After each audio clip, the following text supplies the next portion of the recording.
Let me know when we're ready. Let's go. We are live, Orlando. What episode are we at? 142. We got my guy Lazarus in the building. Divine in the building. 7-9, baby.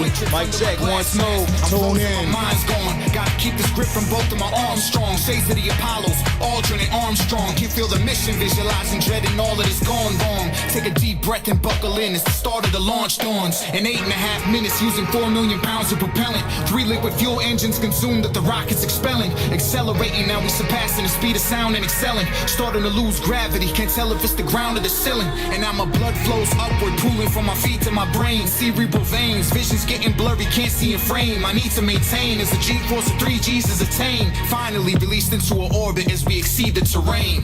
We live within our limits from our frail rooftops. As we look up to the clouds, see if rain gon' drop. Every day on earth's a struggle, pain don't stop. But from where I'm at, all I see's a pale blue dot.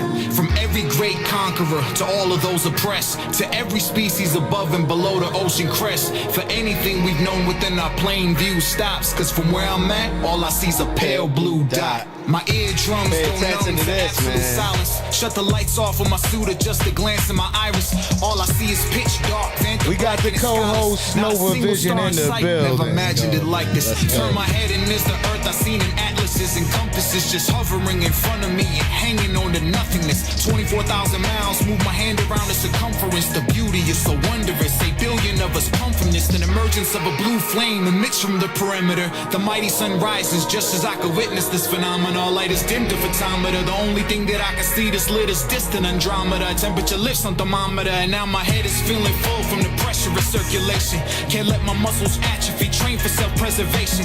And as I strap myself to get rest on this IS station, the sun sets to reveal a majestic illumination. We live within our limits from our frail rooftops. As we look up to the clouds, see if rain gon' drop. Every day on earth's a struggle, pain don't stop. But from where I'm at, all I see's a pale blue dot. From every great conqueror to all of those oppressed, to every species above and below the ocean crest. For anything we've known within our plain view stops. Cause from where I'm at, all I see's a pale blue dot.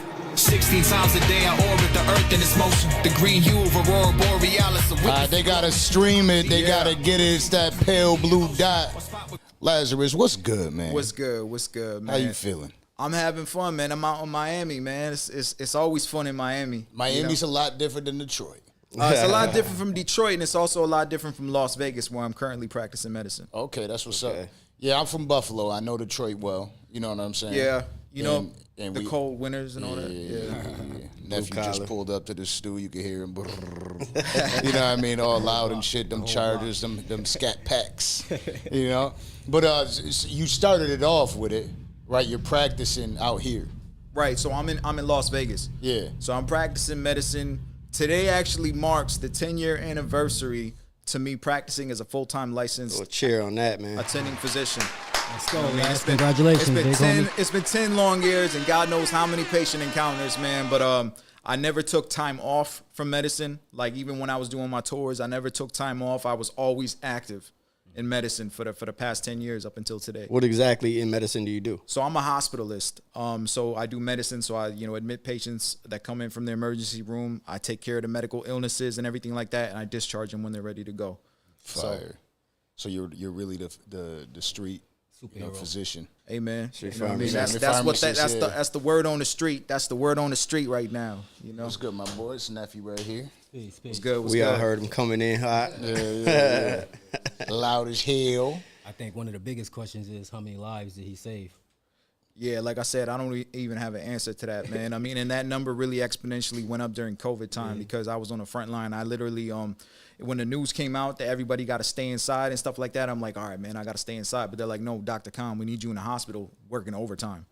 And so I ended up working more during the COVID period, like 2020, 2021. I worked more in the hospital than I ever did in my entire career in medicine. And it was to the point where like my colleagues were getting sick and they were signing out. So I had to pick up their patients as well. And I just saw endless deaths like back to back. It was traumatic in a way, but it made me stronger as a person. But it also allowed me to then take the information I gained at the time and relay it back to the hip hop community. Chuck D in particular has been a big mentor of mine, and me and him really was talking every day, talking about all the management. I actually had a platform where I was talking to LL Cool J. I was talking to Fat Joe. You know, y'all just had Fat Joe on the podcast. Shout out to my brother Fat Joe. Don Carnegino, what up? BX in the building. He hit me up when Dr. Dre, remember, he had a brain aneurysm that had developed. There was a lot of panic going on in the hip-hop community. Fat Joe hit me up. We did a live on a big podcast about it, you know. And so it just put me in Vlad TV. Shout out to DJ Vlad. I was on his podcast as Dr. Khan during the whole pandemic. I was on there a few times. That's fire. You know. So like, what was that? What was that experience like for you? Because, you know, you got the people who weren't afraid. I wasn't afraid of COVID, right? Like, I was bring it on. But I'm a young dude. I'm healthy. Of course. So I wasn't really afraid of it. But we lost DJ Shay. DJ Shay, rest in peace, Shay. I'm sure you're R.I.P. familiar DJ with Shay, him. yeah. Right. To COVID. So what was that experience DJ like for K you? Slay, you know, rest in Yeah, peace to him as that's well. It was a lot of people. I lost a lot of relatives. I lost my uncle from Karachi, Pakistan. Rest in peace. God rest his soul. The experience, man, when COVID first came out, when people started talking about it at first, I was like, okay, it's going to be another flu kind of thing. So I wasn't too worried about it. I didn't get worried because of anything that the media was saying, because they, you know, there's a lot of things that said in the media, and we're supposed to be scared of this, scared of that. Yeah. So, but what really got me shook is when I seen it for the first time in the hospital, and when I seen young people, just like I said, only older people were getting sick and dying. But when I actually saw younger people like my age and below, like in the 30s, late 20s, and they're just getting super sick and actually dying, going into the intensive care unit and actually dying. That's when I was like, all right, something's going on over here. I don't know where this thing came from. I don't know who made it or what the source of it was, but I did know that it was real and it was killing people of all age ranges, and that we needed to be afraid. Let me ask you a question. In your professional opinion, shot or no shot? That's a controversial thing to me. When a shot first came out, I was very skeptical as well, because I was like, you know, there's a lot of stuff, and how you gonna fast track this? It hasn't been had proper testing and all that stuff. So I was real skeptical, but I was also a guinea pig, because in order for me to maintain my position, seeing the COVID patients, I had to take the shot. And whether I wanted to be a public advocate for it or not, I was on the fence with that, because I didn't know. You know, it's a brand new thing. So I'm not just going to say that the FDA, whoever came up with this, is the golden treatment, because it hasn't been tested enough. We've had clinical trials, but, you know, what's the real on that? I saw in the beginning, I did see that the vaccinated patients were getting less sick than the ones that were not vaccinated. But I feel like things got blown out of proportion with vaccinations later on. Like, and COVID went away, faded away. And people are still talking about getting vaccines, and to the point where I'm like, it's not necessary right now. You know, there was a time where we were really in a critical bubble, where it was just kind of like, yo, we got to do something to get rid of this virus. You know what I mean? Yeah. It was terrifying. You know, a lot of conspiracies pop up. Yeah. And then, like I said, I base everything off of my personal firsthand experiences. If there's something they're talking about, there were certain medications that they were saying that you should or shouldn't take, but I was like, no, that's not it. You know, it's working like this for me in the hospital, so that's what I'm gonna advocate for. Okay. And then, you know, we never had a doctor up here, you know, so this is definitely new territory for us. Yeah. You know, one of our athletes went down, DeMar Hamlin from Buffalo, on a football hit. He had a cardiac arrest, and a lot of people start throwing out the conspiracy theories. The reason this is happening is because of the COVID shot. Is there any truth to that? You know, it's really hard for me to say. You know, I haven't really seen too many cases of too many adverse reactions to people that were vaccinated, but I'm not over here to take sides of, you know, the vaccination did or did not cause such and such, because at the end of the day, we didn't have that tested. So is there a possibility? Yeah. I'm not just going to be like, yeah, go vaccine. You know, I respect that. You know, and that's one of the other things with medications. Being a doctor, sometimes they criticize, be like, man, you just a pharma rep. You just taking medications that people telling you to prescribe. I'm like, man, first of all, I advocate lifestyle modification before any medication. Even a person comes in for blood pressure. You know what I mean? Like, I'm going to be like, yo, what are you doing with your exercise routine? What are you eating? What kind of nutrients are you taking into your body before I put them on the metoprolol or the atenolol or the hydrochlorothiazide? You know what I mean? So I always advocate for organic treatments before we go into prescription medications. Okay. And not every doctor thinks like that, but I like to think from a holistic perspective. That's dope. That's real dope. So you're juggling pharmacists, doctor, rap. You got to juggle everything. And even in rap, it's not even just MCing. Like, I'm overseeing the production. I'm overseeing the mixes. I'm overseeing the mastering. I'm overseeing the video production. I'm very involved in hip hop. So it's like, I don't just go in the studio, rap, and walk away. I like to look at every little thing that's going on in every department. So talk to us about the track that we just heard, because that's super important. The track, that very, very important. Hit that while it's fresh. So that record came out this year. It was April 7th, 2023. This year, when historical, occurrence happened in hip hop. It was the first time a song was premiered from the International Space Station. That's outside crazy. of planet Earth. First time any 250 miles above Earth. I thought it was the first hip hop song when I got into the project, but I later learned that no, actually this is going to be the first song in music period that ever gets premiered from the International Space Station. That is crazy. It happened.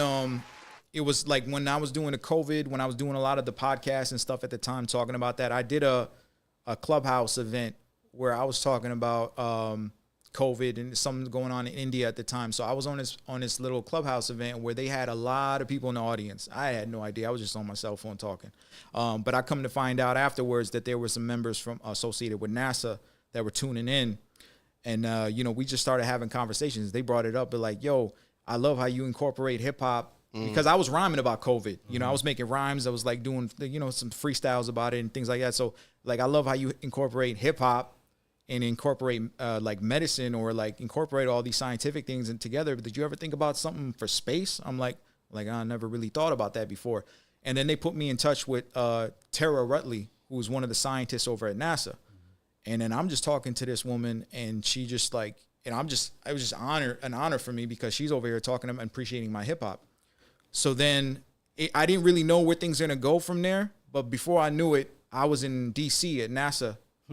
And I'm meeting with the chief of NASA, James Green. Shout out to the legend. James Green. Matter of fact, he was involved in like the movie The Martian. Matt Damon that came out. So he was the one that orchestrated that because they wanted it to be as realistic as possible, with all the updated information from NASA with regards to Mars and what it would be like over there to terraform. So then I'm sitting with James Green and he's telling me all these things about space and I'm just blowing my mind. I'm like, yo, this is insane.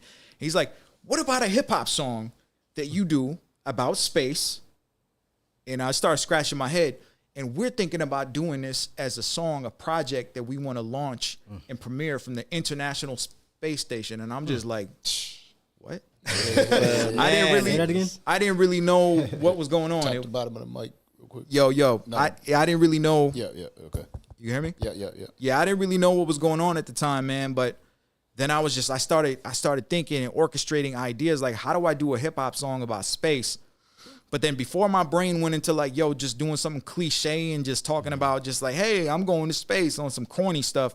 I was like, nah, it's got to make sense for me as a hip hop artist and the type of hip hop that I make. So I really went and started doing my research, working in collaboration with James from NASA and started getting, I'm like, yo, I want to know the details of space travel. What does it actually take to actually launch into space? Like, what is that feeling like and the dread that's associated with it? It's not just a happy experience. Like, people scared for their lives and people actually have died in the process. And Jim was telling me about that. And then what is it like when we do launch in space? What do we actually see? What are the things that are profound?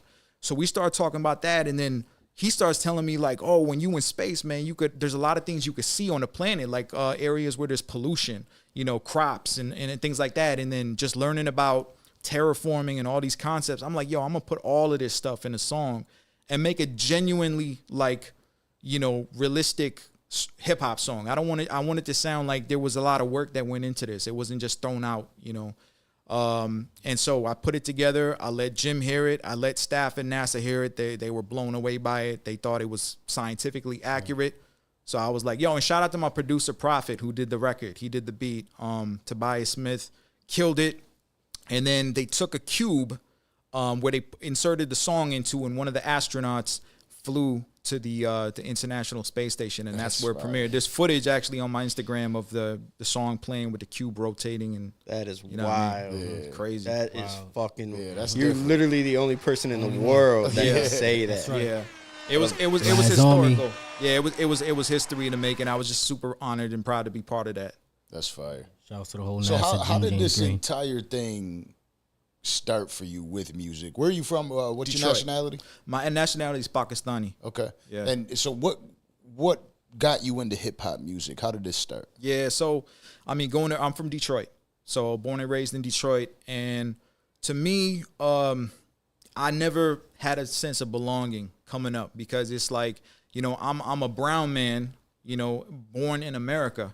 So do I belong here? You know, am I from there? And all grown up, I've had histories. See, my father, you know, he came to America with $50 in his pocket. He comes from, I would say, is the poorest area, one of the poorest areas in all of Pakistan. So he comes over here. He's a janitor and a taxi cab driver in Detroit, and literally with $50. And that's kind of where everything started from. And to take that, me being born in there, and now it's like, we was vandalized all growing up. People spray painting stuff on our house, like go back home, you don't belong, like that type of thing.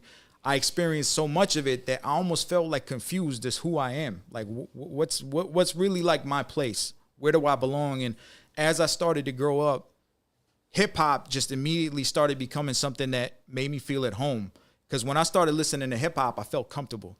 I felt like, man, the struggle that's being talked about, what the MCs and the rappers is talking about, and it just, the rebellious nature of it is something I fell in love with. You know, listen to NWA and all these rappers, Eazy-E, Esham, you know, and then it just became crazy when the Wu-Tang came on the scene, and when the lyrical hip hop started becoming something a little bit, because I was studying at the time. You know, at the time I didn't know. I was like, yeah, I'm interested in medicine because, you know, both my grandparents had diabetes, and I was always curious about the way the human body works, and all praise be to Allah, the creator of this immaculate creation that we all have.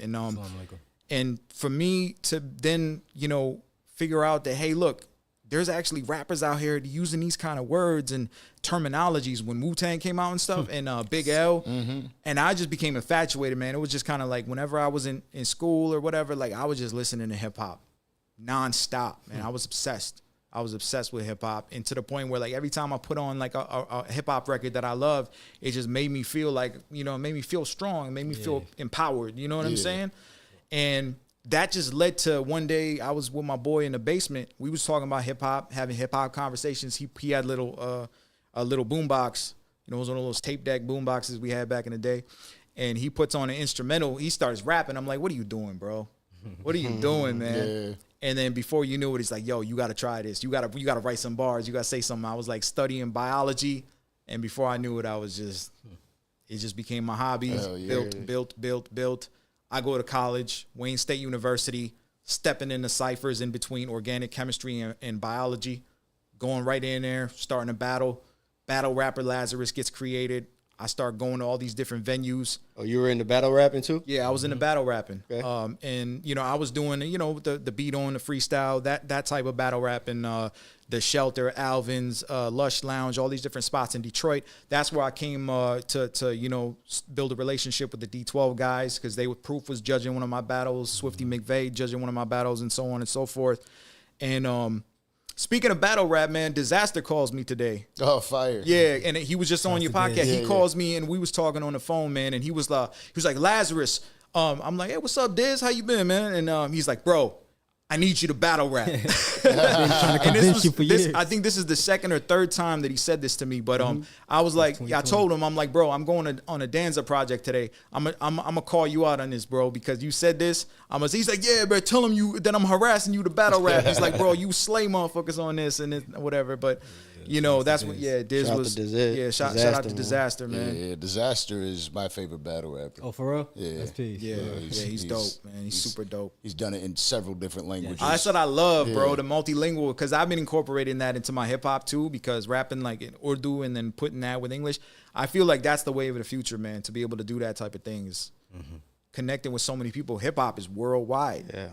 You know, it's everywhere. Absolutely. And it's just growing day by day tremendously. How is it like in the hip hop scene in Pakistan?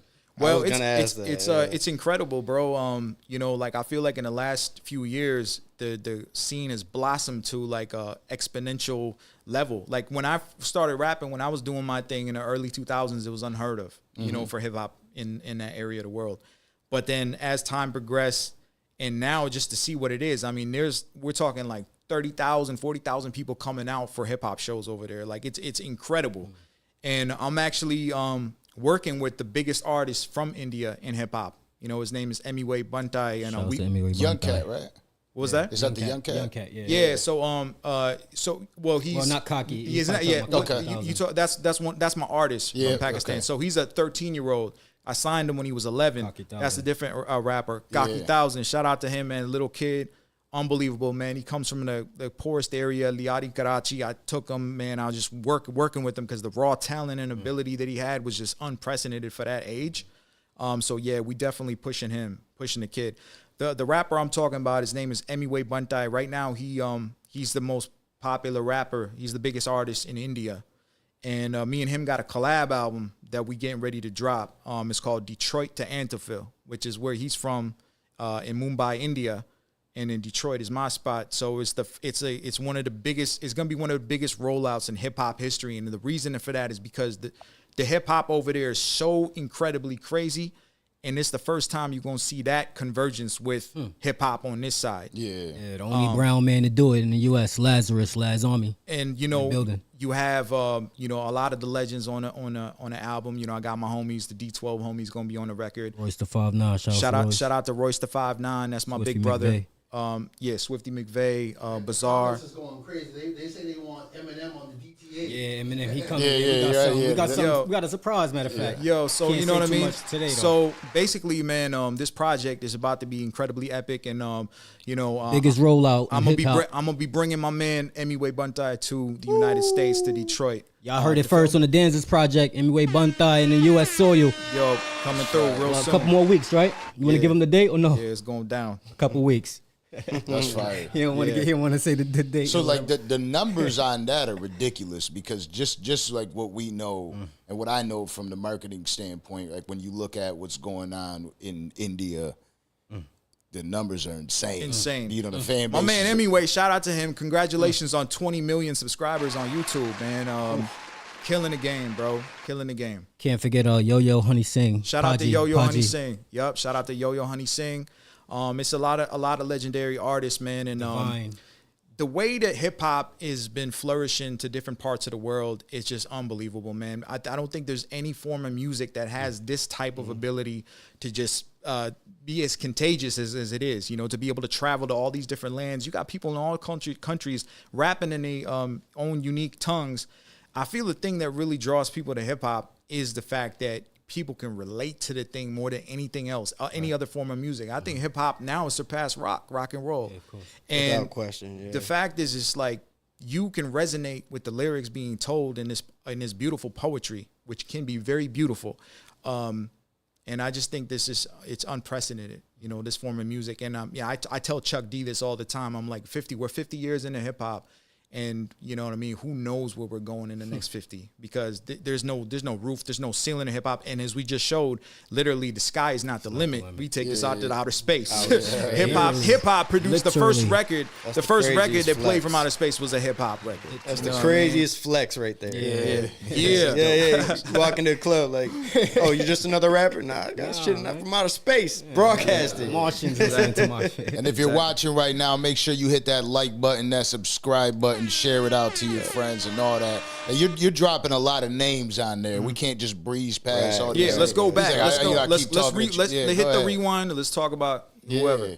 You got records with Royce the 5'9". Yes. You got the video with Royce the 5'9's Fire. Thank you. You got multiple records with him. Yes. Right. Correct. You work with Swifty. Yes, correct. Right. That's right. You're talking about Chuck D.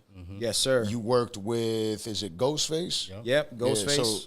Yeah. Redman. You got medical marijuana.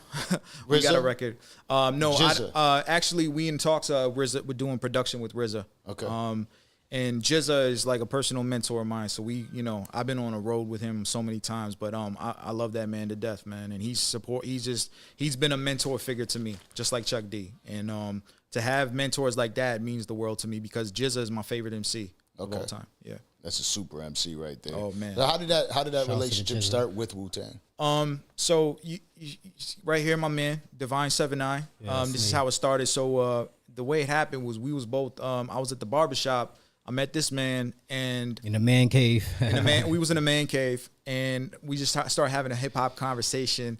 And then at the time, I was I hate to keep name dropping, man, but we need the name. Drop them motherfuckers. at the time, I was talking about some stuff I was doing with Russell Simmons, because I was at one point, it was like from 2013 to 2015, I was doing work with him on All Def Digital. And that started when I performed at his house in Manhattan, and then I did this. Happy birthday, Russell Simmons. Yeah, happy birthday to Russell Simmons. And then that led to me doing a whole bunch of projects, and then that's what we was talking about when I seen this guy at the barbershop, and then we exchanged our contacts and Instagrams, and then from that point onward, it did, things kind of went quiet for a little bit. But then I later find out that he's with Ghostface Killah and he's playing in my music, and they're like, yo, Ghostface coming to Vegas, we want to see you. I'm like, all right, cool. And then I went to the Vegas show Ghostface was at. That's when I first met Tone, Ghostface, and then he started here. Then I started busting freestyles to him, and we just clicked. And then before I knew it, I blinked my eye, and the next time I'm open up for Ghostface. I'm doing opening shows for him. We going to Canada and all these different places. And then I blinked my eye again, and now we're talking to Tariq and we talking to RZA. Tariq is the group's manager. Yeah, he's the manager of the whole Wu-Tang clan. And it was a test. They put me on a test, and I think it was in DC, and they wanted to see how I did in front of the entire Wu-Tang crowd, because Ghostface was vouching for me. And so that was just one of those. I was a little nervous at first. I was like, "Yo, man, it's like, yo, this is a big crowd over." We was at the Anthem. It's a legendary venue in Washington D.C. and a tough crowd. Tough crowd. So it was a test for me, because are you able to rock in front of all these diehard lyricist fans? And that was the big test. And then when we rocked that, it was like, how did I know we rocked that? Well, first of all, the crowd they loved it, and then second of all, RZA and them, it was like, yo, let's go to Boston tomorrow and get you over there. Yep. And then I blinked my eye again, and they're like, yo, we're going to Australia and New Zealand doing a whole tour. Lazarus will be the main opening act. So that was which is the only main opening act for many, many years. Wu-Tang don't allow no artists on their shows and on their stages. And very private. So that's the specialty of it. Yeah, like words cannot really explain to you, brother, like what that felt. Because Wu-Tang, I told you in just my background story, was the reason that I felt even worthy of a human being, because I felt like I'm out of place. I have no place. I don't fit in nowhere. And Wu-Tang in particular made me feel like, I belong on this planet. And it's Wu-Tang who I'm on the road with. We was on the jet together with these guys. And peace to the Abbott. Full circle. Full circle. Yeah, man. Remember we was on Australia, man, and we was ciphering with Deck and Capadonna and everybody. When they came downstairs, man. Yeah, Lazarus had all the MCs come downstairs from the hotel. We went out there because I like smoking weed, so Lazarus don't smoke like that. Sometimes you do, sometimes you don't. But we downstairs and we just chilling. And next thing you know, Capadonna come down. Deck come down. Who else? Master Killer come down. Basically, the whole entire Wu-Tang just come downstairs and into the cipher with this man right here. I'm like, whoa! What a moment, man! What a moment. So you're his manager? Yes, Divine 7 now. I've been doing this for about 4 or 5 years now. Yeah. Right. Y'all been rocking together that long. That's what's up. Yes, we have. Yeah, it's the chemistry is just impeccable. That's important. It's just being on the road. We traveled so many different lands, from Europe, to different Australia, New Zealand, wherever. I it's too many to name. Yeah, and then the whole tour we did over in the U.S. And shout out to everybody. We was in Detroit. I had Obi Trice out there. I had Nathan Mathers out there. I had Swifty. Everybody came out to support, man, on stage with me. So it just felt really good, man, because at the end of the day, I want to hold it down for Detroit, which is my city. And 313, shout out to Detroit forever, man. And that's where I became everybody in the 313. Yeah, that's where I became the MC. Shout out to all the MCs in Detroit holding it down, man. That's the Motor City really is fueling the fire, bro. So was Eminem, when you coming up, was Eminem one of your big influences? Most definitely, absolutely. And just to see what Eminem did, and D12 coming after with Obi Trice coming at the whole Shady Records, the whole monster that was, that just gave a lot of confidence to me, and I feel like to all the MCs in Detroit, to feel that, like, bro, we coming out of this area right here of the world, and we're literally going multi-platinum into different areas of all the world, and obviously Eminem is responsible for hip hop expanding, as much as it has. Absolutely. With the demographics. Unbelievable. So obviously, Did you get a lot of flack being a Pakistani artist when you first started? Absolutely. Yeah. Absolutely. Yeah, that was the biggest thing. That was especially in a battle rap thing. That's going to be thrown at you, left and right. Oh, that's going to be the biggest thing. But you know, but you whooped some ass in battle rap. Oh man, I did my thing. You know, I did my thing, man. I was on the radio stations. I was doing a lot of the live battles. And you know, like I don't really like to speak about it myself, but like, you know, you had Swifty on here or one of the D12 guys. They could say what they thought, you know, but they was watching me, man. And to go from that battle rap world to then making records, mixtapes, and then getting on a radio station, but everything was a conflict for me, bro, because I was just confused. Am I going into being a doctor or am I going full fledged as a rapper? Because there was days where I'd be like, all right, I'm doing rap. I gotta give up the medicine, because no matter how close the person was to me, they would be like, look, man, I love you to death, man. You know what you're doing is great. But yo, let me just kick it with you and let you know the real. And the real is there's no human example of somebody who could be a doctor and a rapper. It doesn't work. It's not realistic. You know, you got to think realistic. And that really bothered me. I didn't know what that meant. I was just like, that's other people putting their insecurities on you. And but then I felt the same way. I was like, well, you know what? Because they're like, well, you know, when you in that anatomy lab and when you're doing all these things in medical school, so I actually remember having a conversation with somebody that just got into med school, and he was like, yo, Laz, let me kick it with you, bro. Yo, you ain't gonna have time to call your family, bro. Like, that's how busy you about to be, like 100 hours a week, you know, crazy, something like you ain't gonna sleep. They're like, yo, you gotta put this music thing to the side. I know you passionate, but like this and that.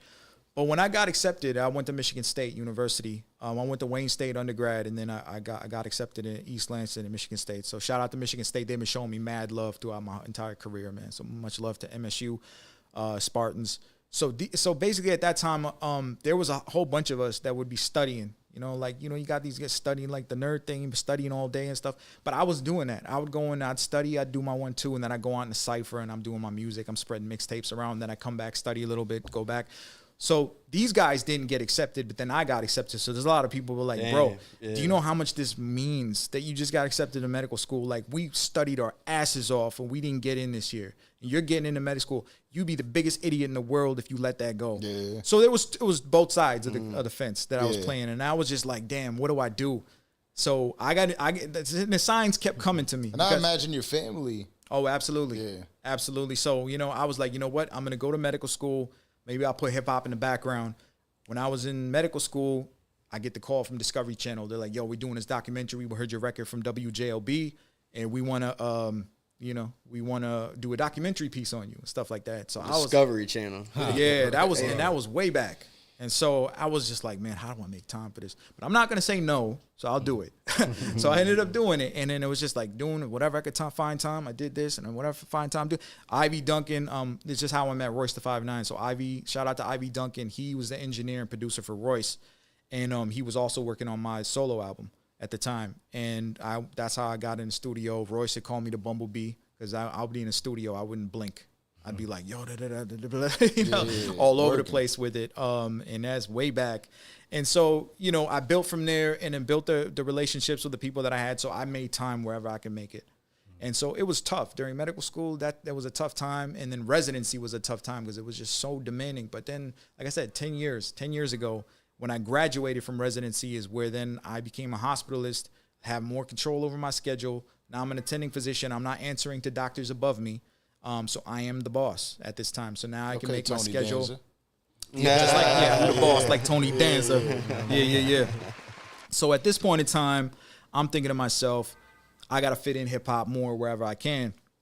One thing people always said is like, yo, when you become a doctor and you actually like hit the finish line with that goal, that was also an impossible goal. Once you hit that finish line, you're going to forget about hip hop. You're not going to have the thirst for it. You're not going to want to do it because you're not really looking at it for monetary purposes. Mm-hmm. But the craziest opposite thing happened. I became even more hungry for hip hop. Yeah. I don't know. Maybe you could think of an explanation of why. I would say, like, in my idea of it is that when you have that success somewhere, you also, in being a hospitalist and giving yourself that freedom, you also get that freedom of mind in those times, because now you work your own schedule. It's your life. You're in control of it.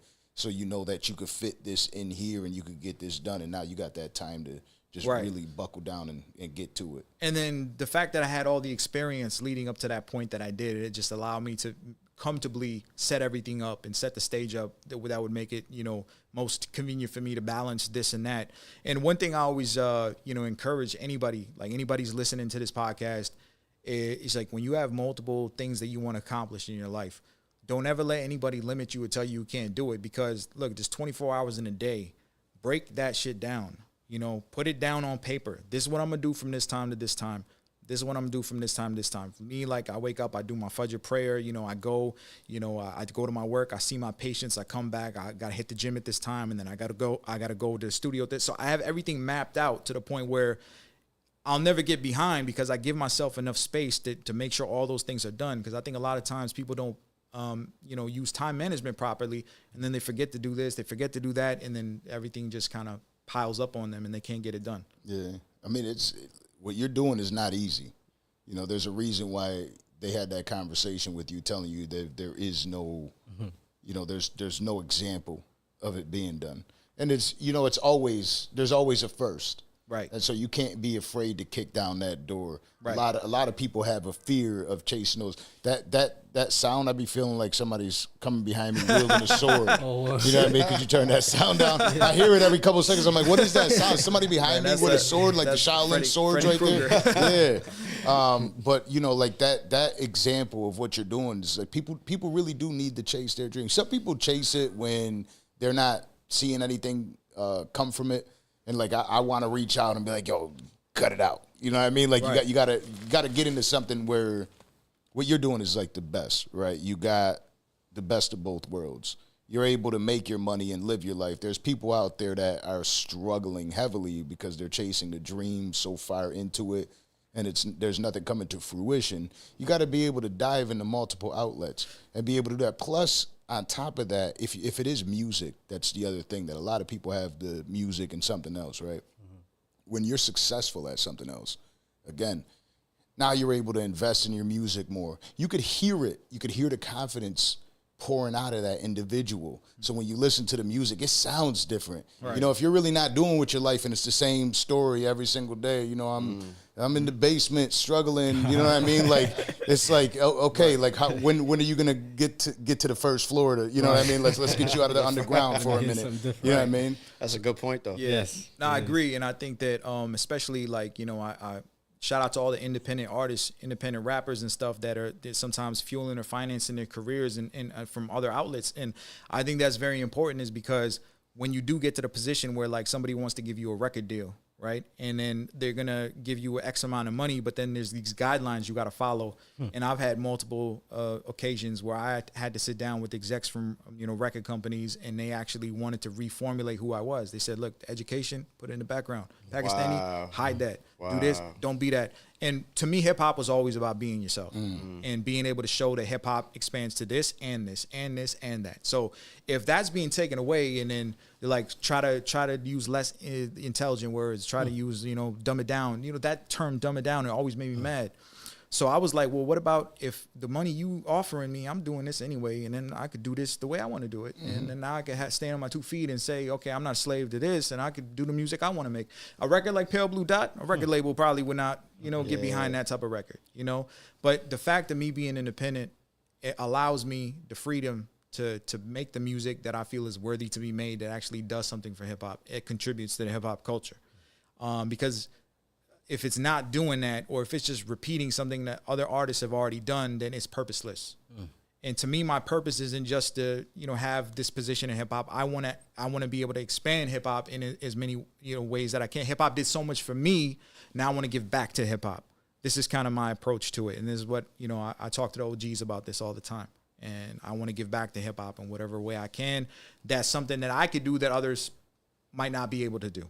Yeah, it's got to be refreshing for all the artists out overseas to see what you're doing. Absolutely. And, you know, to keep my ear on that is a very powerful thing too, because when I see that there's hip hop there and it's blossoming, and to be able to have a bridge connected from that to what's going on here, I just think that's beautiful, because now it's like more eyes are looking at what's going on overseas and seeing the impact that hip hop truly is having. Because I think people need to open their eyes to that, like all over. And what's happening in the Latin part of the world is happening in all different parts of the world. Africa, I mean, wherever you name it, hip hop is just expanding and growing to the point where whoever's the top 5 popular hip hop artists is known across the planet. You know, they starting to get Michael Jackson treatment because hip hop is that big. Yeah, absolutely. And it's dope to see because obviously, you know, us being from Buffalo, Conway the Machine, Benny the Butcher, West Side Gun, the entire camp. Shout out to Griselda. They got a huge international fan base. Yeah. You see when they go out in those international countries, when you see the love, you see the outpouring, the murals that are being painted, the way that you know the fans like worship them, that is dope. It's crazy. Do you feel that like the international love? Like, what's the difference between that U.S. show to the international show? I mean, the international is just you know, when they could see somebody of their, you know, their skin color. You know, the brown man coming over there doing their representing, just obviously, you know, you're representing for this race of people. And when they can see the accomplishments that you're able to have, you know, going through a similar struggle, you know, going through that same, you know, identity crisis and things like that, I think that the love is just extraordinary. It's out of this world. Yeah, it's dope. Yes, it is. You know, like dope. that's. The dope is my word, right? Dope. Like, because I sit there and I think about like dope is a great word. You can't go wrong with dope. It's for me. It's like that hip hop word that you know, like when you hear that record. I know a lot of people out here in Florida. What did you say? Dope. You keep saying dope. Everything's dope. Yeah, it's dope. Certain dope shit that happens. That's dope. Yeah. You know, I moved out here from Buffalo. A lot of people don't understand when you're in a small city. It's harder to It's harder to really make it out of there. Just being local, right? Because you know, there's more people that don't want to see you excel and succeed out of your own hometown. Because like, what makes you better than me? Yeah. Or if you give them a record, they're like, yeah, well, my cousin's got a record, right? You know what I mean? And when I moved out to Virginia, I experienced the same in Detroit. Absolutely, I mean, it is what it is. It's cutthroat. You like, yo, it's competition. Moving out to Virginia, I moved out to Virginia for a little bit. I spent some time in Israel, a few months over there. Then moving out here, I noticed that the world is much bigger than home. Yes. You know, like home is where the heart is. You get that nostalgic feeling every time you're riding through. You know what I'm saying? Like you get that feeling, but people accept you more elsewhere. They do. You know, they're not judging you for your past. So, well, you did this, or you were that. Remember when you were in school, you would do this, like, you know what I mean? So it's dope to be able to venture outside and see the other side that people get to see of you, who you've become. Yes. Because back home they're judging you for who you were, right? And now who you've become. Because you know a lot of people have that. You switched up on me. You changed. Right. I frown upon the people that don't change. You're supposed to change. What are you doing if you're not not changing? Like you think all these people that you idolize, you would have idolized them before the fame. Right. It's just it's a part of the process. You know what I mean? It's a part of the process. It's gonna happen. You're gonna have homies that was riding with you, but then you changed up on them because now you're doing this and you're not in the same this, you know, and like and that happens. But it's natural. It's a natural process. But you just gotta give them the proper sayings, the proper guidance, and you know, it's just as we grow and evolve as people, man, we inherit new thoughts and ideas about how to deal with people. What was the breakout moment for you with music? Like aside from the tour, because I know that was obviously huge. What record that you put out that made you feel that? So it was when I did when Russell Simmons, when that situation happened. So I was just finishing up my residency, and Russell sits on a board called the Foundation for Ethnic Understanding, and one of the members of that board contacted me right when I was finishing residency, and they were like, "Yo, I played your music to Russell Simmons, and he has this event that's taking place at his house." About, you know, just kind of how hip hop brings people together of all ethnicities, backgrounds. So it would be great if you could give a spoken word or a rap about that.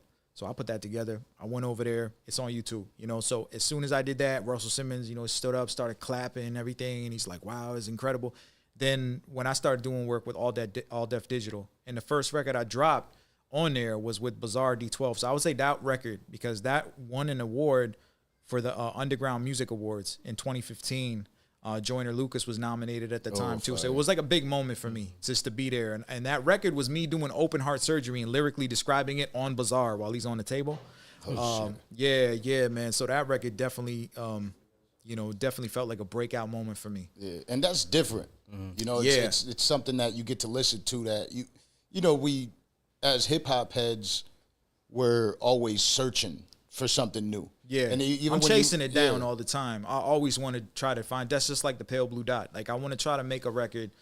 Yeah, I did a record for David Mayer de Rothschild. I did a record for him. He reached out, you know, and this is from the Rothschild family, you know. So he hit me up, and I did a song about the environment. You had to preserving make a the record. environment. You don't make the record, they might put a hit out on you. Yeah, right. You know, you got to make the record. So it was just like, you know, and that allows hip hop to be bent into different areas, and that's where it's about to me, like the exploration. Like hip hop has already done this, this, and this. Let's try taking it there. Let's try taking it there, and that's kind of where I see myself being, you know, moving forward. Like I want to try to take hip hop in places where it hasn't been before. That's dope. And what about you, Devon? You're kind of quiet over there. You got the ad libs. Yeah, man, that's my job. I'm just here to do, you know, support my man Lazarus. So what got you Anything he into the does. scene? I was born in it. You know, it's in my blood. You know, my father, 12 o'clock, he was signed with Def Jam. Okay. Back in '99, and from then they went on to the Brooklyn Zoo, Old Dirty Bastard. My other uncle, Shorty Shitstain, Murdoch. Yeah, I speak about Murdoch. You know, he passed on with my father. Rest in like peace. like 2 years ago. Him and my father died at the same time. Oh, That's wow. my uncle. So yeah, but they all formulated a group called Brooklyn Zoo, which was Old Dirty Bastards' #1 group. And so from then on, you know, I mean, I tried to rap, but I didn't see it go nowhere, or I didn't want it to go nowhere. You feel me? I just picked up the management side due to my uncle Ray Son, the zookeeper. Yeah, the zookeeper. That's what they call him. Yeah, so you got the fam. Yeah, it's in the blood. You know what I mean? Oh, Yeah. and believe me when I say he got the blood of Old Dirty Bastard running through his body. Yeah. Trust me. Like, you know the RZA and Jizzers and Ghostface Killers. Those are my cousins. I'm the first cousin from this generation. You feel me? So they chose me. You know, they chose me to you know, work this thing out. Youngest this in charge. Yeah, I go by youngest in charge. Divine 7-9, youngest in charge, because all my elites are seniors, man. And they you know, they looking down on me like, yo, Von, you better do this and you better do that. So I'm carrying out the torch, you feel me? And I got my man right here, Lazarus, only brown man in America, or in the world, rather, doing what he's doing. No one else is doing what this man is doing right now. And it needs to be said, man. It needs to be said loudly. Hip hop is so big, and just for him to find his place in this big old, you know, upstruck or whatever we want to call it, you know, you gotta give him praises and salute this man right here. You feel me? Yeah, if he not the best, he's bound to be the best fucking rapper on this fucking planet. And not just because I work for him or whatever. No, I'm talking about his lyrics, the way how he carry himself, his cadence to hip hop, everything. He could be the #1 fucking rapper in the whole fucking world, and that's word. Anybody wanna, you know what I mean, contest me? Come on, man. I'm right here, man. I'm in Florida right now, but You said on the Got me planet, hype. on and off the planet. This motherfucker, on and off the space planet, station. right? Not quiet no more. Yeah, that's what I need. Nah, talk your shit, man. Y'all deserve Yeah, it. 'cause Y'all like, deserve most it. definitely. Brown man, everybody turn their backs, man. No support. We don't get no support. No one help us with nothing. It's just this man and me. We got some other people that you do their ones and twos. You feel me? But other than that, ain't nobody doing what they, you know. It's a dirty Do you find it industry, hard yeah. to like reach out to certain artists if you're trying to get certain features on for certain records? They Is scared. it more difficult? Yeah, it does. Well, what happens is that, you know, sometimes Scared, man. you know, you send a record with a verse on it, and it's the atmosphere is like, yo, let's get it, and then the verse is heard, and it's just like, damn. Yeah, exactly. And Let me say it. They scared. They scared of you know, Lazarus. but you know what? At the end of the day, bro, like, I love the competition of it, and one record in particular I could bring up is the one that me and Locksmith did. Shout out to Locksmith. Me and him did this record called Signs, where we literally are going back and forth at each other's necks the whole record. And so y'all got to check that out, man. Signs and Fat Joe. When I remember at the time when Fat Joe and me was doing a podcast, he was loving that record because it just came out. Very crazy, but I love that competitive edge of hip hop, man. So I love competing with MCs. That's the thing I enjoy when I'm not making these Pale Blue Dots and environment songs and songs about open heart surgery. Like, I'm all about MC, man, cut and throat, you know, that type of thing. So are you gonna go back to battle rapping? So to answer Dizaster, man, to be honest with you, man, I just don't feel like that's my place. I just don't feel like that's my place. But I know Dizaster is gonna keep trying to convince me. Yeah, he is. That's who Dizaster is right there. You know, but he was just like, yo, Laz, man, you got the multis. You come in with the aggression. You got it. I'm like, man, it's a different. That's a hell of a cosign right there. Yeah. He don't, Cassidy too. Cassidy wanted me and Cassidy we did a also had record. Cass Yeah, up we I did a record with Cassidy that was on World Star. Can't Do It Alone. That was on one of his previous albums, I think a year or two ago. Fire. But yeah, Cassidy, a big supporter, man. Shout out to him. Shout out to my brother Tech Nine. You know what I mean? That's another MC that you know, gotta get Tech Nine up here. Yeah, Tech Nine, dope, and always giving me pearls about being an independent artist, man. So shout out to him, man. So many people to shout out. Oh yeah, and something I'm working on right now.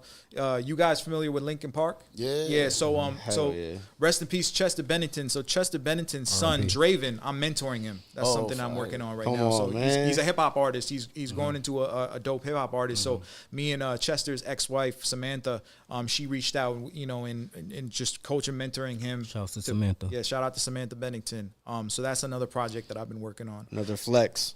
You know, I'm gonna give shout outs whenever I get the time. So you know, Mike Shinoda's one of the illest artists. I feel like he doesn't get the respect he deserves. He's fire. What's his name? Was it Mike Shinoda, right? Mike Shinoda. From Linkin Park. No, that was Chester. Chester. That's who it is. Yeah, he died. He passed away. Yeah. Really? Yeah, suicide. That was he had another Fort Minor. I'm not familiar with Nah, that. yeah, I'm not familiar with that. Yeah, you gotta see what I'm talking about. It's fire, right? yeah. Shout out to my people, man. Shout out to Dre Higgs on my street team in Detroit, man. Shout out to Street Lord Juan. You know what I mean? Shout out to Detroit squad. You know what I mean? DTA, Detroit to Antop. Detroit to Antop. Like I said, we got my brother Royce the 5'9" spitting fire on that record. I was gonna ask you, how is the music scene, the hip hop scene in Detroit currently? Man, Detroit, home of the spitters, man. Yeah, home of the spitters. Yeah. Shout out Lot Cash like Doll. We had Buffalo. Cash Doll up here. Oh a few yeah, weeks ago. definitely. word. Yeah. Okay. Yeah, maintaining fire, man. Shout out to Big Sean. You know what I'm saying? Shout out to all T Grizzly, all the guys. You know what I mean? Trick. That's my guy right there, man. Shout out to everybody in Detroit, man. Always love for the 313. That's home. That's family. You know, always. It's just so many. It's so many special people in Detroit. So many, you know what I mean? Down to the rappers, something singers. in the water over there. You know, it's something different. That's how we feel about Buffalo. Shout out to my Buffalo guy too. John Connor over in Flint. Shout out to him. He's a dope spitter, man. Yeah, bro. You know what I'm saying? It's just the hip hop scene is flourishing all over the world. I'm just so proud to be able to represent Detroit, represent for the South Asian community, represent for the Muslim community, and you know, and represent for the Wu-Tang Clan. Right. So it's just so much. Speak on your single. Yes, single. I got a record coming out, very special record, man. And it's like that the type of record where it's like when you listen to it, it's just like this guy's trying to be like he's trying to spit the Guinness Book of World Genghis Records. Khan type, right there. So it's shout out to Mr. Porter. Denon Porter did the beat. Detroit. Incredible in Detroit all day. So incredible production from Mr. Porter. He gave me the beat. I heard the track and I was just like, yo, let's go. And that one's coming out real soon. It's gonna be a single off my album. When is that? The fans are asking. Yeah. When's it coming out? So, you know, it's been a lot of like holds that have been placed on release dates and things like that. The Detroit the Antop project, I get bombarded with messages every single day about when is it coming out. Give me some information. Give me an update. But like I said, it's just I can't give all that information away. I can just assure people that it's coming out this year. Yes. And when I say that, look, we're already in October. Yeah. So they can just just chill. You know what I mean? Do the math. Chill, Do the math. do the y'all. math and chill. I think It's that's a coming good out. approach, though. But- It's all about supply and demand. Yes. Exactly. But you know, Yes. but the thing about it is, you know, I don't rush nothing. You know, me and my brother Emiway don't rush nothing. So people just need to understand that, you know, what's being produced and created is something that was going to be worth people waiting for it. You know, we don't want to rush this or rush that out, but it was just meticulously plotted out the way it's put together, the way all the features are placed on there, the way it's done and orchestrated. You know, shout out to my man Jeff Bass, you know, we're in Detroit too. So, you know, it's everything is just very calculated on this album. And then my solo album that's going to precede that, once again, very calculated the way it's put together. And hip hop is an art for me before it's anything else. So I don't make a single dime from hip hop, or if I made millions of dollars from hip hop, it makes no difference to me because I'm an artist and I want to make sure that the music, whatever I put out, is of the utmost quality from my perspective. That's right. And I believe it keeps you young. Yeah. I believe when you could go back and listen to your records and be able to identify that exact place you were at when you put that record down, keeps you young. It does. It keeps your memory alive. You could be 80 years old, you play that track, and you just know where you're at. You know what you felt like. It brings that feeling back. Right. You know what I'm saying? Just like every time I fly back home to Buffalo, I feel like Miggs. You know, I don't feel like dancing no I'm more. a tourist. I'm a tourist now. Miggs needs to stay retired. Yeah, he's retired. I couldn't imagine my life without hip hop in it. I mean, you know, I'd have a million doctor stories, but then it would just be that. But to have all those doctor stories, but then have these extraordinary stories about being on tour with Wu-Tang, being in the back of the Sprinter with RZA and playing beats to us, you know, like just things that are just, you know, beyond imagination. You know, if I could go back and tell the younger version of myself who's banging Wu-Tang and saying, hey, I could do this. If I tell that kid, yo, you're going to be on tour, RZA's going to be doing this, giving you a beat or talking to you about this and that, asking medical advice from you. LL Cool J, you know, LL Cool J, I'm on a live with one of the greatest of all time. And he's just like, yo, how do you balance the rap and the music? I'm like, bro, how are you LL Cool J? Yeah. You know what I mean? So it's fascinating. Even I met up with Mike Tyson in Vegas, and he was like, you doctor and a rapper? Like how? Like I'm like, bro, you're Mike Tyson. So, but the fact that these, you know, elite people in their fields could still feel that kind of sense of being like startled in a sense that like, wait, you're doing something novel though. You're doing something fresh and new. It's reinforcing to me because it's like, all right, this is cool. Like I could be that guy. You know, I could be that person who breaks that wall down. What's the dream collab for you? My dream collaboration is Eminem. Detroit, man. It's gotta, you know, take it back. I can see y'all together on the joint. Yeah, and you're both super lyrical, so I could imagine that's a lyrical flex across an entire record. A record with him, I think people is one of those that people will never forget. That's upper echelon. That's upper echelon type stuff. Especially out in your country, that's just. Yeah, that's gonna explode. You can't go back out there with no security no more. Absolutely, you know what I'm saying? Anywhere rather. Yeah. And talk to us about your artist that you have. Yeah. So man, I'm going through YouTube and just searching up stuff, and all of a sudden, at the time I think he was 8 years old, 9 years old. He pops up on my YouTube. And this guy, this little kid, man, he's on a video and it's doing well. Numbers are good on it. And then this little kid is spitting, bro, like spitting fire. Gaki 1000, man. And then it's funny because then I reach out to his team and his people, and I'm like, yo, what's going on? I come to find out they're diehard fans of me. So I'm like, all right, that makes part of my job easy. Yeah. Then I'm talking to him and I'm checking out more of his work. And I hadn't signed nobody. I got Laz Army Records, my record company. And I was like, yo, this might be the perfect opportunity for me to get a talent from over there, from Pakistan, and be able to put on this platform. So I was instantly like, yo, man, I got to sign. I talked to his brother. Shout out to Asif Bali. I talked to him. I'm like, yo, man, I got to sign Gaki 1000. 1, 2, 3, 4, 5, done. And yeah, so he's a artist on my roster, man. And I'm just molding him to be something great. And, that's super cool. And it's just so amazing to hear talent like that. And he's rapping in the Urdu language, but he's just killing it. He's got that passion. He's got that energy. And it's just so amazing to see that type of passion in someone so young. And also, I went back over there. You know, I went to his hood where he's from, and it's so poor over there. It's so fundamentally poor, like very, very poor, man. And to have this kid over there with this hope of hip-hop, and he's got this hope, and to carry out his lyrics, let people hear it. And I was just like, man, this has just felt so great. You know, do you feel responsible for carrying the scene out there? I feel like there's a lot of people that had, you know, their hand in putting that scene together the way it did. I definitely was one of them. You know, I feel like at the time when I was rapping, doing my thing in English, in hip hop in Detroit, at that time there was no brown rappers, period, anywhere. And even a lot of the OGs like Yo-Yo Honey Singh, who's became a just tremendous star.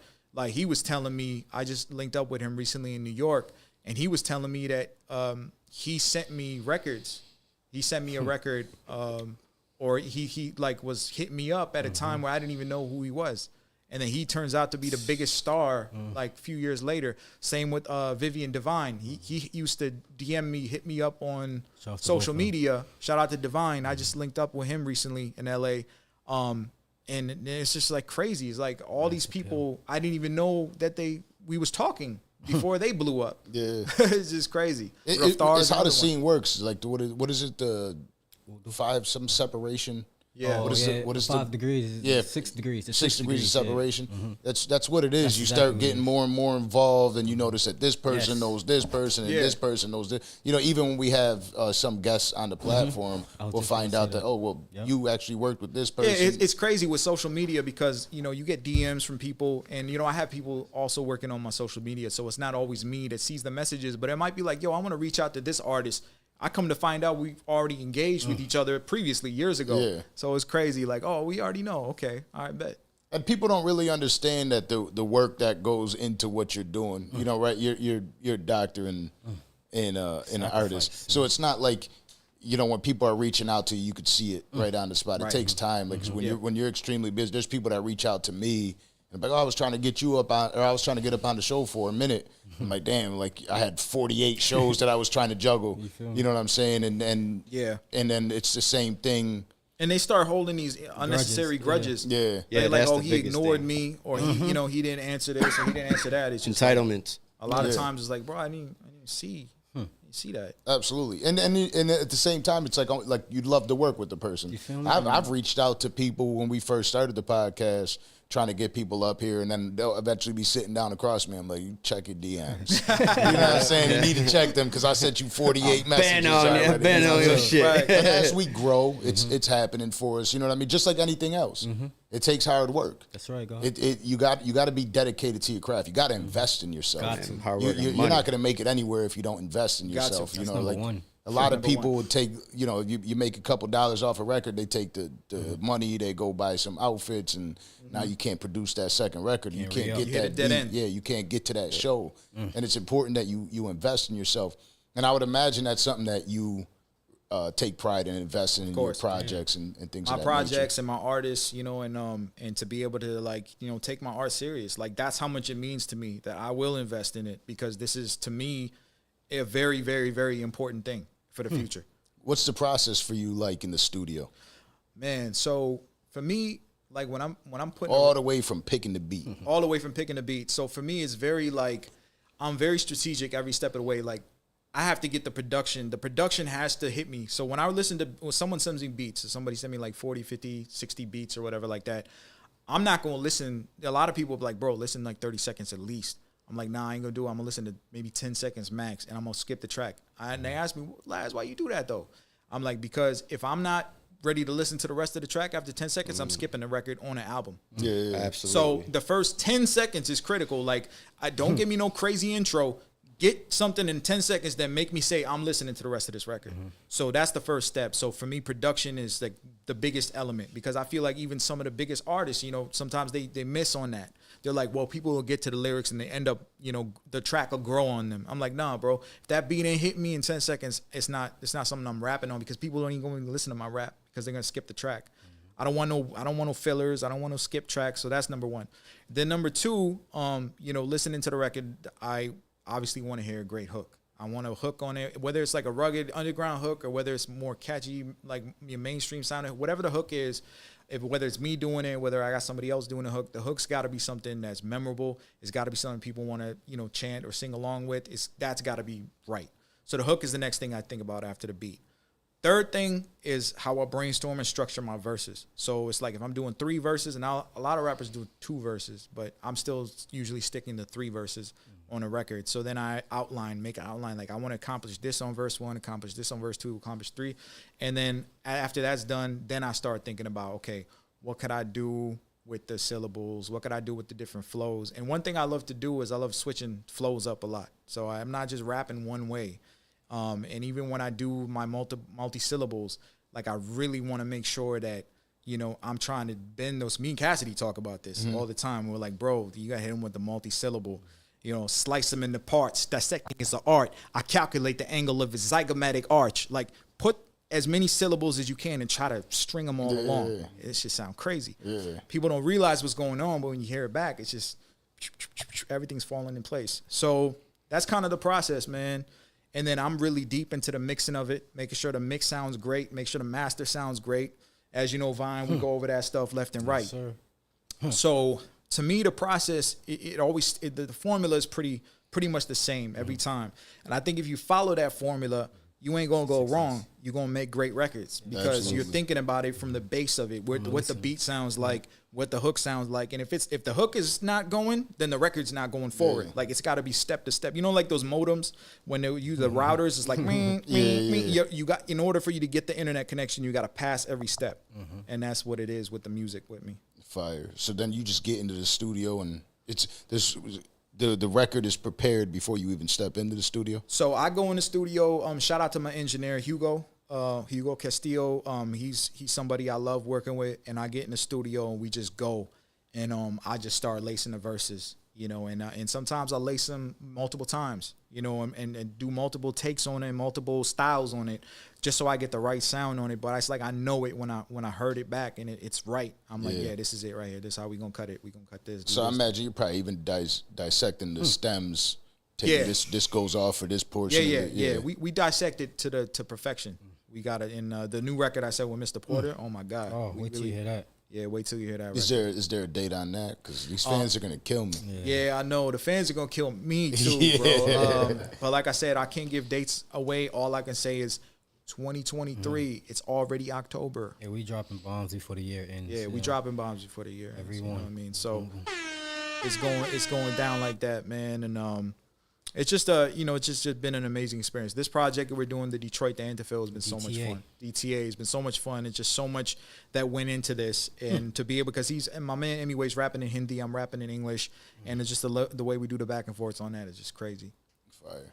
Yeah. That's very fire. And it's not like you don't have the numbers behind you. No. You know, you see all the videos and the songs. You got hella plays. Definitely. You got a huge fan base. Most definitely. Yeah. Multiple millions. That's why I want to big you up today. I want to say thank you for even taking a chance on Lazarus today. Absolutely. Because a lot of guys, I don't want to put them names out there, but you think of them. They're big ones.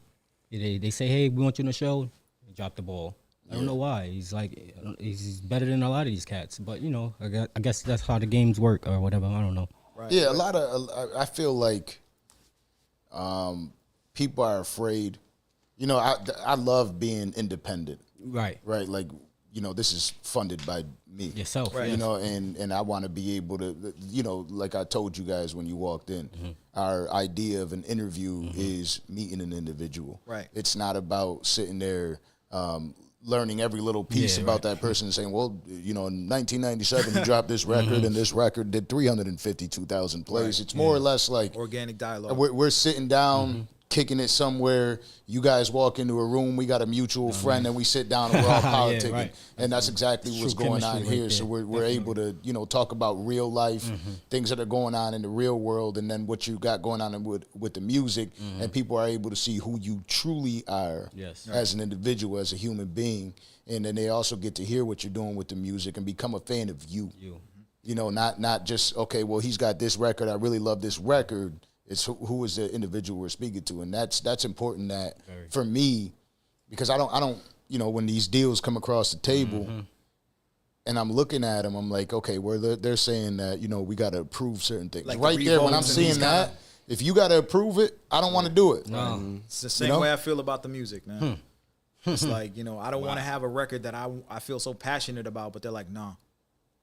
What do you do at that point? Yeah. You know, it's just like, no, I really feel strongly about this record. They're going to be like, no. I don't know yeah, why. we can't release this interview. We can't. What do you mean we can't? Like, this shit was shot live. They'd be like, wait, you talking? You said you had a doctor on your show? Know what I mean? Y'all talked about COVID and stuff? Oh, y'all ain't releasing that. That's not permitted. Not permitted in here. Not permitted. Yeah, cancel me. You know what I'm saying? Because I'm going to keep doing it. This is who I've been my entire life. I've been outspoken. You know, I'm a knucklehead that's outspoken. And I can't imagine the day where somebody's like, just quiet down. Yeah. I can't do it. I don't even know how to, like, I could be the other day I had to run in with the police officer. Yeah, dude. I don't know how to be quiet. You know, like, got the yammy for me, it's like, okay, got a gun pointed at me because we were driving. You know, and I'm sitting there and he's like, oh, well, why did you think that was okay to do? Like, first off, you pissed me off. Yes. You know what I mean? And I'm talking to him. First off, I got to stand on my own too every single day. So when I leave that, do I feel comfortable with how I handled myself as a man? Because at the end of the day, I am a man. I have to openly speak about what I feel. Right. And if I'm not doing that on a platform that was built for people to speak, it's not fun anymore. Right. You know what I mean? And you know, Joe Budden, one of my favorite artists of all time, musically, he's somebody that had that issue with releasing music because he was putting out 6-minute records, no hooks, and they're like, damn, he's just going straight through. You But can't. I liked it. I loved it. I love Joe in those early beginnings. Let me just say that. I don't know what happened. He switched it up, but that's cool. I love those 6-minute killing records it in the though. podcast game right now, right? Number 4, number 5 podcast in the world. But those records, it's tough to sit there and think like, man, somebody's trying to shut you up. Yeah. You know, or that record's not good enough for the radio. Oh, we don't want you to talk about that stuff. We want you to, you know, like you said in the record, we want you on top of the couches, pouring bottles in the clubs. Like if that's not who you are, and you do that, I'm not gonna take time out from seeing patients every day to do that. Yeah.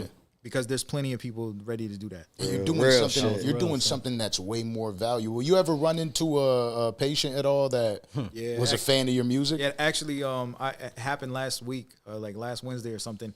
I was in there, and then I'm asking him about, you know, just what's going on, how long you had this chest pain, you know, does it radiate to your shoulder, your jaw, and he's like, wait a minute. You're Lazarus. and he remember one of my raps. He starts rapping my verse, and it becomes, and it's just like crazy because it gets a little crazy for me because I'm like, I really try to keep them, you know, here and here. But I'll be like, sir, you're having a stroke. But I'm like, bro, relax, bro. You got to relax a little bit right now. But then, I'll give him one of these though. Yeah. That's fire. Yeah. Do you get frowned upon in the workplace from anybody? Is there like any oh, this guy, here he comes? You know what I mean? In the beginning, there was I had to change up a couple, you know, places of employment because of that, and it wasn't even because of something it was just like I'd be walking down the hall of the hospital, whether it's a nurse or a staff member over there, it'd be like Lazarus in the building and all types of stuff, and I wouldn't even really react to it. I'd just be like, peace. I try to really hush on that, but then it got to someone, and then all of a sudden it's just like, oh, okay, well, what's going on here? You know, what's the big deal? Why is he getting so much attention out here in the hospital? And I didn't like that. So, but now I feel comfortable where I'm at right now, where this, you know, I have that freedom. And to work without, you know, somebody coming up to me and asking me questions about my music. And you practice out of Vegas right now? Correct. Yeah. Okay. And you said Fat Joe was hitting you up during COVID on some advice for Dre, right? Yeah. Shout out to Fat Joe, man. That's my brother right there. Fat Joe. He did about Dre during the aneurysm and asking me if he was gonna be all right and things like that. It was a crazy time. I was like, yo, this is just nuts. But I was on the Fat Joe his podcast at that time. That's fire. Fat Joe is a superstar. Man. That's a real superstar. Some people just have that it factor. Yes, when they walk in the room, that energy, Yep. the whole energy shifts in the room, that's Joe. Yeah, most definitely. That's Joe. Even Charleston White. You know? Oh yeah, Charleston. That was wild. Y'all had him and Brittany Renner up there. Oh, that was wild. I bought this for your son. Oh my God! Bring him out. Yo, that's fire. I got that for him. AB to Jay-Z. Yeah, you feel me? Whose book is this? It's my book from my kid's book. But Oh, I want okay, your that's kid to have fire. it. I got it for my kid. Fire. I appreciate He's 7 that. now. He's 7 now. Yeah, he just turned 7 to 24. Don't need the book no more. Don't need it no more. Yeah, Yeah. So yeah. I seen your kid in the podcast. I'm like, oh, he'll love it. He'll love it. That's cool. I seen it. I love the one y'all did with Boosie too. I gave Boosie a shout out in my song, my single. Yeah. Oh, A yeah. little Boosie shout in Temple. there. Yeah, that's Boosie was talking about, you know, he gets no love. No rappers, like, you know what I mean? They don't want to, their people are afraid to agree with the things that he says. No, but he keep it 100 though. Yeah. He keep it real. That's what, you know, the reals know what time it is. You Yeah. know, they love the stuff that he talk about. That's He say the another stuff one. people scared to say, you know. Yeah. And then, but like I said before, shout out to Vlad. You know, we're getting ready to do He's another another interview with Vlad. Yeah, it's like you and Vlad gave the opportunity, and I appreciate it again. I'm going to say it again. Yeah. And it's always the guys that don't look like you that shows so much support. You know what I mean? I mean, when I say support, I mean they get you where you need to be. Right, And that's why I had to take a time out to say, yo, Danza good looking. You know what I mean? For taking a Absolutely. chance on guys, you know. We all come from the same struggle, man. You know what I mean? We all just Shit, I want to know that. I want to believe that, but it don't look like some that people sometimes. just- well, yeah. You know, it's just that some people, I think, forget their roots. Oh, that was perfect. You bro. know, like that was good. They don't was really perfect. understand Yeah. that. That was You know, perfect.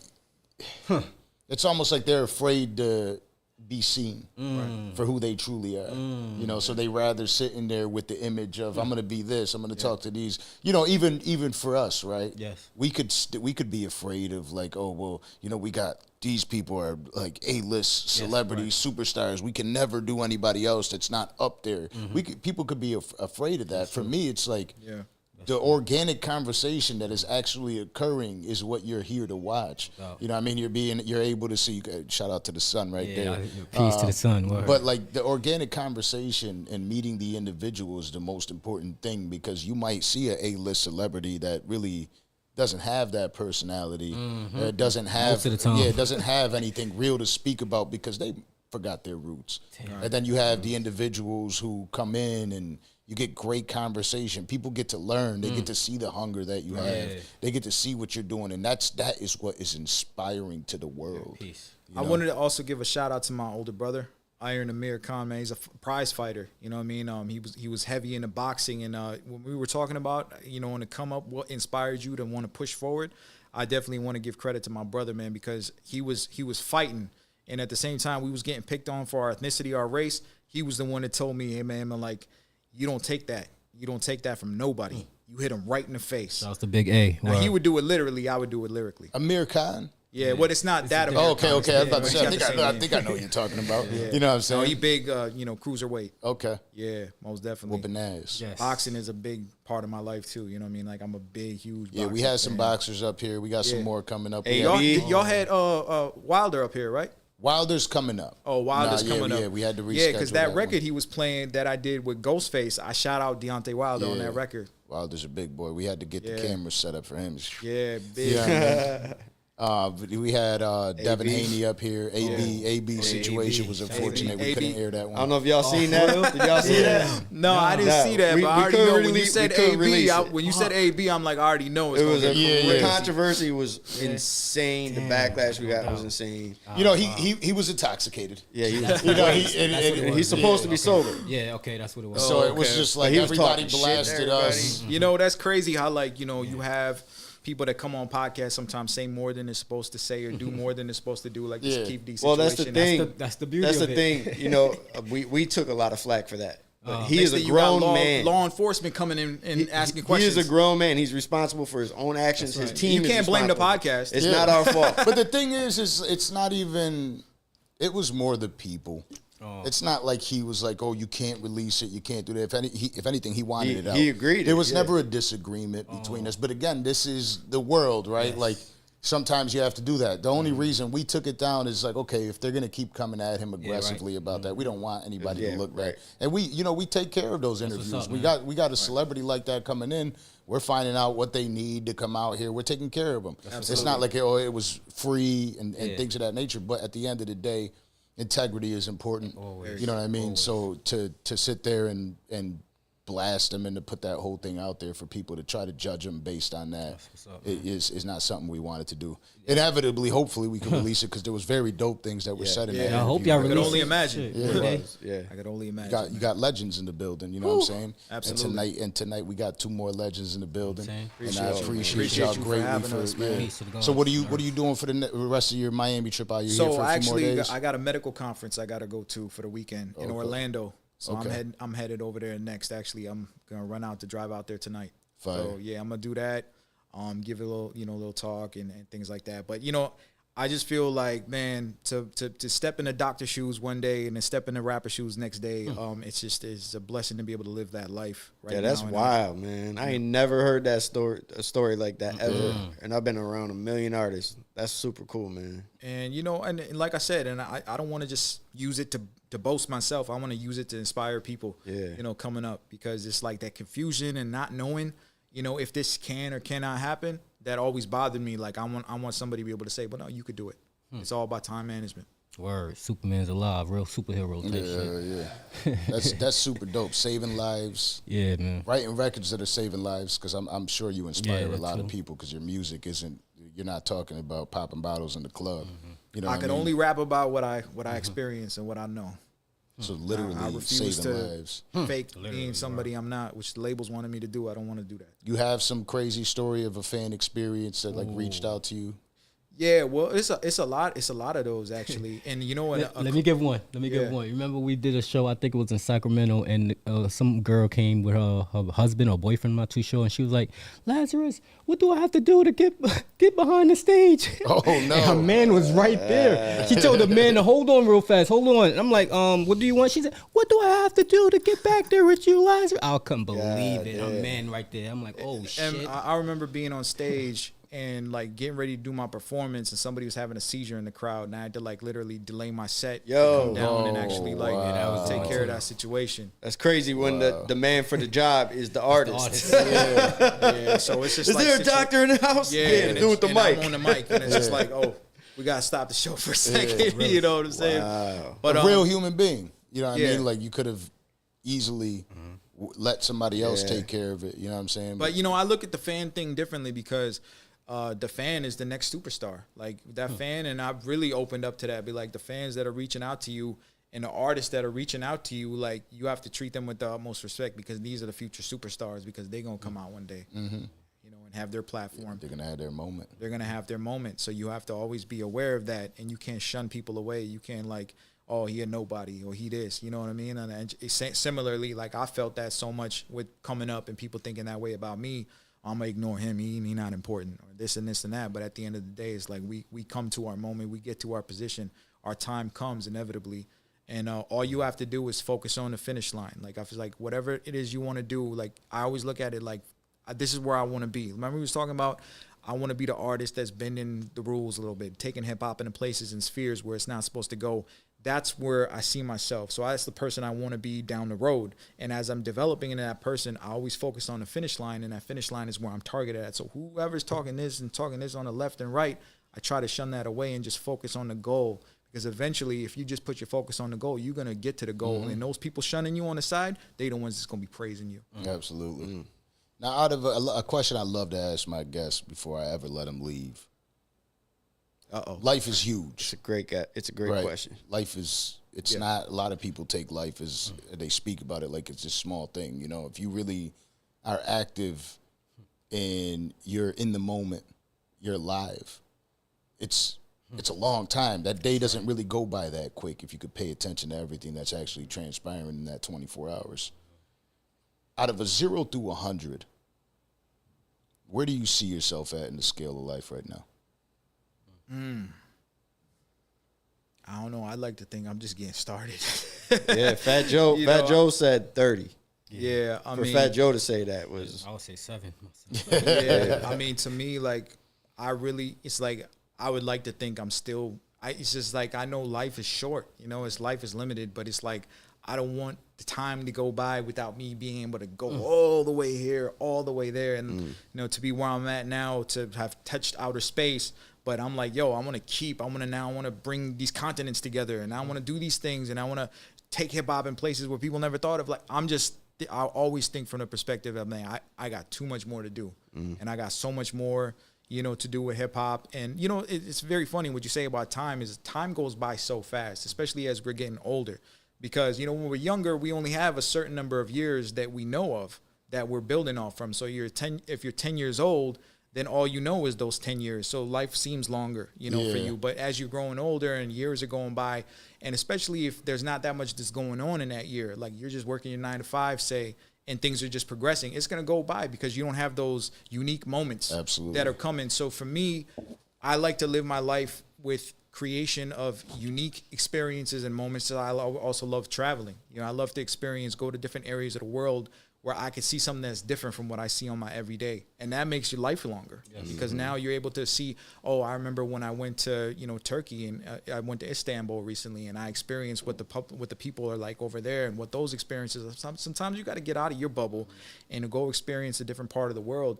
And I feel like you live longer by doing that. Absolutely. Because now you have more memories, more unique memories. And it wasn't just, I worked my 9 to 5 for a whole year and I don't even remember what happened. And understanding new cultures. Yeah. You know, and the way people actually view life, it'll shock you. It'll shock you, but it'll also shock you how similar we all are. Yeah.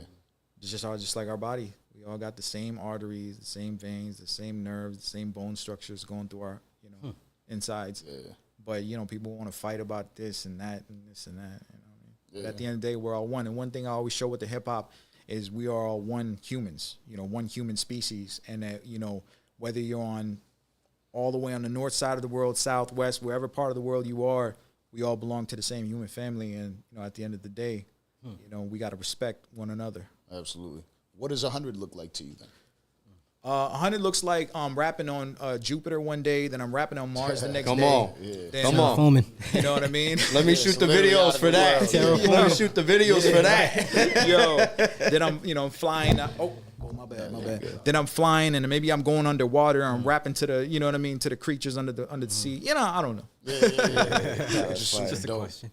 Well, yo, I appreciate you for coming up here. One last thing before we let you leave. If the fans were to listen to one record that just embodies who you are, what's that record? If that record, then I'll probably have them say, go check out Godflow. Go check out Godflow. That's a record that stuck with me for many years. To this day, people remember me for that record. So Godflow is definitely a record I would tell people to go. And then Decapitation Chamber. I was gonna say the Crooked record with Crooked Eye. Yeah, Crooked Eye. I'll say that. That's a hell of a feature. Yeah, we left that one out there. Fearless. Shout out to Crooked. I was just talking to Crooked the other day. Shout out to my man Crooked. We doing a Crook's Corner next month. When Emiway get over here, we're gonna be doing a Crook's Corner as well. Definitely, man. That's also a big brother of mine. Super lyric, and he's another one of them. He's ready to go in the ring and go, and I love him. So check out that record I did with Crooked. Fearless. It's called Fearless. The record with Royce the Underdog. Definitely. Yeah, so you got some joints out. Yeah, I got some joints out there, man. I've been building my repertoire. Yeah, there you go. Word. All right, man. Well, I appreciate y'all, gentlemen, for coming through. This has been episode 142. 142. Wow, For the 142. Danza Project, and we got it. We gotta keep going. Make sure you hit that like button, that subscribe button. We're gonna drop the links for those records too on the bio, so they can see it, and then we'll also be dropping clips. And if you want to take yourself out of the planet, go listen to Pale Blue Dot. there you go. Shouts to Danza and everybody. And you said you a space lover. Yeah. That's what I'm saying. Go listen to that joint. Yeah. Right. All right, gentlemen. Signing out. Shouts Danza to Danza Project. and all of the Let's get it. associates. 1 2 1 2. We out. Eyes on me.